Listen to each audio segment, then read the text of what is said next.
Бул имаратта милдеттүү медициналык камсыздоо фонду жайгашкан. Учурда ММКФ же болбосо ФОМС аббревиатурасы баарыбызга көндүм болуп, ар бир адамдын акыл аң сезимине сиңип калган. Фонддун жолу 20 жыл мурун башталып, ал эми жаңы демократиялык мамлекеттин өнүгүү жолунда бизди коргоого багытталган бул идеядан эмне келип чыгары деги эле белгисиз эле. Бул кадамдын канчалык мааниси болуп, жана анын баскан жолу кандай болгондугун эскерүү үчүн тарых барактоону сунуштайм.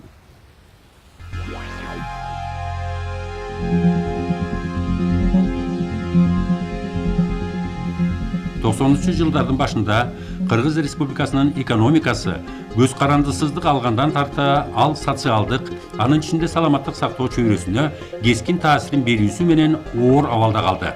Соода сатыкка карай экономиканы өзгөртүү шартында сектордун каржылык камсыздоосунун кескин кыскарышы өлкө атуулдарынын ден соолугунун начарлоосуна алып келди. Мындай абал чөйрөдө реформа өткөрүү керектигин айгинеледи. Анын башкы максаты көрсөтүүчү медициналык кызматтардын сапатын жогорулатууга каржы булактарын эффективдүү пайдалануу жана ошол мезгилдеги ден соолукту коргоо системасын жалпысынан кайрадан уюштуруу болуп калды. Ал эми өзүнүн жаңы каржылоо булактарын жана каржыны бөлүштүрүүнүн өзгөчө жетик механизмдерин камтыган саламаттык сактоону каржылоодогу жаңы системаны иштеп жана ишке киргизүүнүн мааниси жогору экендиги ачык болду. Лорд Беверидж улуу жибек жолунда канцлер Бисмарк менен жолукту. Бул сүйлөм милдеттүү медициналык камсыздоого аз эмес маанидеги роль бөлүнгөн саламаттык сактоонун кыргыз үлгүсүн тыкыр иликтеп чыккан дүйнөлүк саламаттык сактоо уюмунун бир экспертине таанды. Элдин ден соолугун коргоо жана медициналык камсыздоо мыйзамдары 1992 жылы кабыл алынган. Алар саламаттык сактоо системасынын көп кырдуулугун түптөп жана Кыргызстанда милдеттүү медициналык камсыздоону киргизүүнүн ордун калыптандырган менен 1997 жылга дейин экономикалык абалдын начардыгына байланыштуу маселенин чечилиши жылдырылып келген. Ошол учурда саламаттык сактоо секторун каржылоо деңгээли ого бетер төмөндөп, медициналык кызматтарды алуу кескин начарлап кетти. Кошумча каржы булактарысыз эми болбой тургандыгы айкын болду. Мына ошондо 1997 жылдын январь айынан баштап өлкөнүн бардык аймагында милдеттүү медициналык камсыздоону киргизүү тууралуу жогорку кеңештин чечими кабыл алынды. Кыргызстанда милдеттүү медициналык камсыздоо процессин киргизүүнү көздөгөн 1996 жылдын ноябрь айында Республикалык ден соолук кассасы уюшулуп, кийинчерээк ал 1998 жылдын июль айында Кыргыз Республикасынын өкмөтүнүн алдындагы милдеттүү медициналык камсыздандыруу фонду болуп кайрадан уюшулган. Милдеттүү медициналык камсыздандыруу бул ден соолукту коргоо жаатында Кыргыз Республикасынын атуулдарынын укугун камсыздоого багытталган мамлекеттик социалдык жактан коргоонун формасы деп бардык анын иш кагаздарында жазылган. Милдеттүү медициналык камсыздоонун максаты болуп милдеттүү медициналык камсыздоо программасынын чегинде Кыргыз Республикасынын камсыздалган атуулдарын сапаттуу медициналык жана алдын алуу чараларынын кепилдигин камсыз кылуу болуп эсептелинет. Эксперттер Кыргыз Республикасында милдеттүү медициналык камсыздоо системасынын өзгөчөлүгүн белгилешкен. Ал республиканын аймактарында саламаттык сактоону реформалоонун макулдашылган саясатынын чегинде аны этап менен киргизүү, бардык деңгээлде бирдиктүү концептуалдык ык менен калкка медициналык жана алдын алуу жардамдарын көрсөтүү. Социалдык фонддун интеграцияланган маалымат капчыгынын негизинде саламаттык сактоо министрлиги жана милдеттүү медициналык камсыздоо фонду биргеликте пайдалана турган маалыматтык камсыздоо системасын уюштуруу, жаңы медициналык кызмат төлөмдөрүн жана анын сапатын көзөмөлдөөчү ыкмаларды киргизүү, социалдык фонд аркылуу милдеттүү медициналык камсыздоо төлөмдөрүн чогултуу, кысталыш учурдагы милдеттүү медициналык камсыздоону киргизүү 90 жылдардын аяк ченинде саламаттык сактоодогу чыгымдардын ички дүң продукцияга карай 1991 жылы 3,7%дан 1999 жылга 1,9%га кыскарышы саламаттык сактоо мекемелерин жарым жартылай колдоо мүмкүнчүлүгүнө алып келип, медициналык мекемелерди каржылоо деңгээлинин түшүшүнөн сактап калды. 2001 жылы бюджеттин жана милдеттүү медициналык камсыздоонун эсебинен саламаттык сактоо жаатында калкка акысыз жана жеңилдик түрүндө медициналык жардамдын көлөмүн аныктаган мамлекеттик социалдык өлчөм болуп саналуучу мамлекеттик кепилдик программасы иштелген жана киргизилген. Мамлекеттик кепилдик программасын киргизүү менен катар саламаттык сактоо тармагын аралап кеткен расмий түрдө эмес төлөмдөр жана акы алууну алмаштырууну караган медициналык жардам көрсөтүүнүн айрым түрлөрүнө калк тарабынан кошумча төлөмдөр киргизилген. Жыл сайын бул программага саламаттык сактоодогу бардык чыгымдардын дээрлик 60% бөлүнөт. Акыркы жылдарда саламаттык сактоонун бюджетинин дээрлик арбышы калкка мамлекеттик кепилдик программасынын алкагында акысыз медициналык жана алдын алуу жардамдардын көлөмүн кеңейтүүгө жол ачты. 2006 жылдан баштап бул программага ылайык 5 жашка чейинки балдарга, кош бойлуу, төрөт жана төрөттөн кийинки мезгилиндеги аялдарга, 75 жана андан жогору курактагы пенсия алуучуларга медициналык жардам акысыз көрсөтүлөт. 2008 жылдан баштап 70 жана андан жогору курактагы пенсия алуучуларга медициналык жардам акысыз. Калган пенсия алуучуларга кошумча төлөмдөр стационарда дарылануу учурунда ылдыйкы чекке 200-260 сомго чейин төмөндөтүлгөн. Республикалык бюджеттин эсебинен кошумча төлөмдөрдү алып салууга 2006-2009 жылдары 600 миллион сом каралган. Саламаттык сактоо системасында соода сатык механизмдерин киргизүү үчүн медициналык кызматты аткаруучулар жана ал кызматты сатып алуучулардын функциялары ажыратылган. Милдеттүү медициналык камсыздоо фондуна мыйзам чегинде бирдиктүү төлөмдөрдү жүргүзүү функциялары бекитилген. Ал кыргыз саламаттык сактоо системасында эффективдүү жана каражаттарды акыйкат пайдаланууга өбөлгө түзүп, жаңы каржылык жана уюштуруучулук структураны түзүүгө жол ачты. Бюджеттик каражаттарды улуттук деңгээлде айландыруунун натыйжасында район жана шаарлардын экономикалык абалына карабастан саламаттык сактоо мекемелеринин арасында тегиз жана адилеттүүлүк менен бөлүштүрүү мүмкүн болду.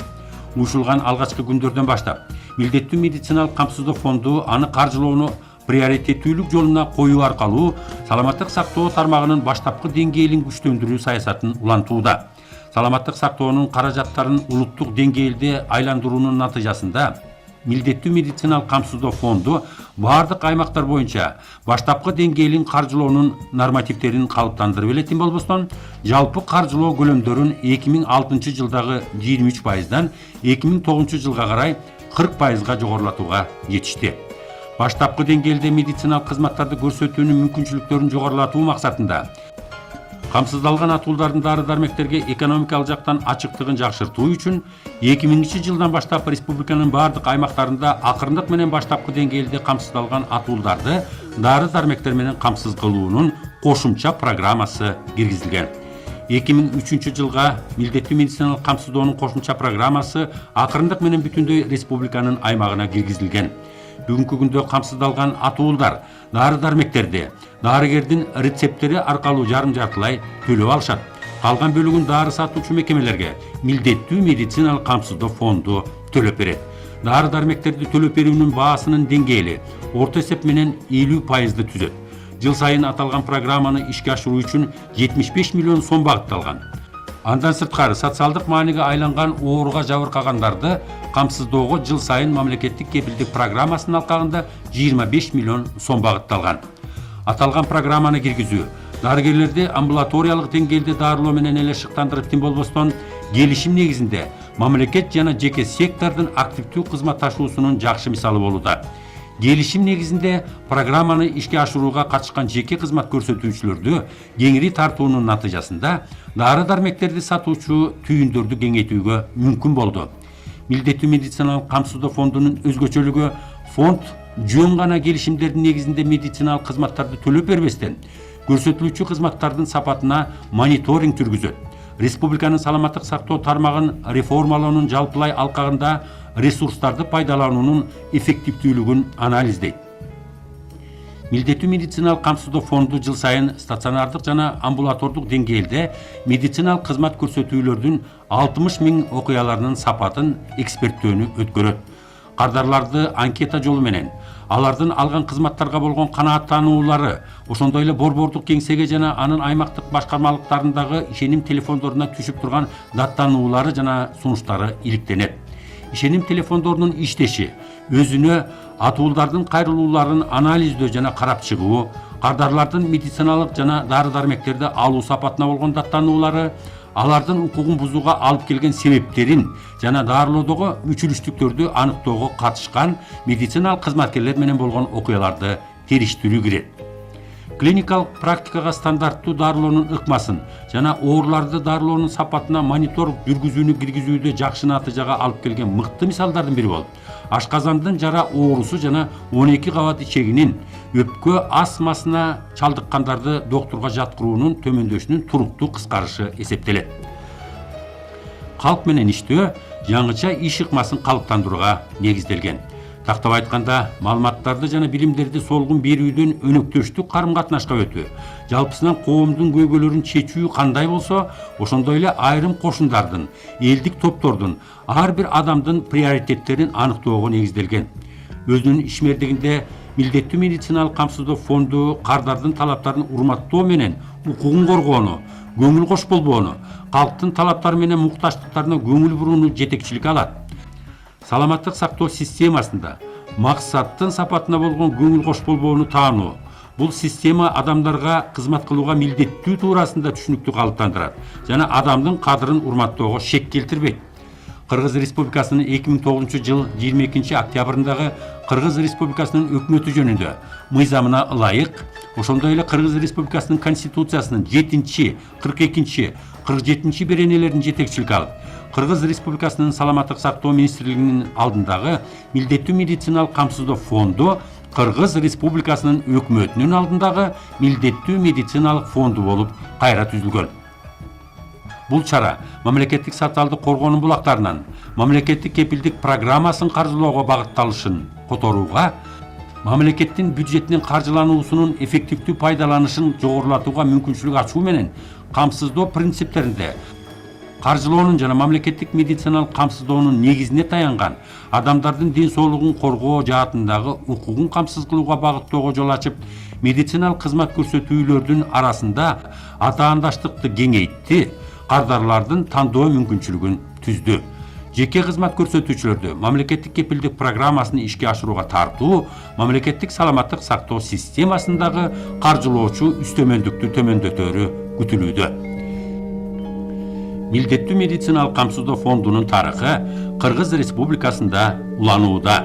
Демек, жаңы жеңиштер жана ийгиликтер сөзсүз болот.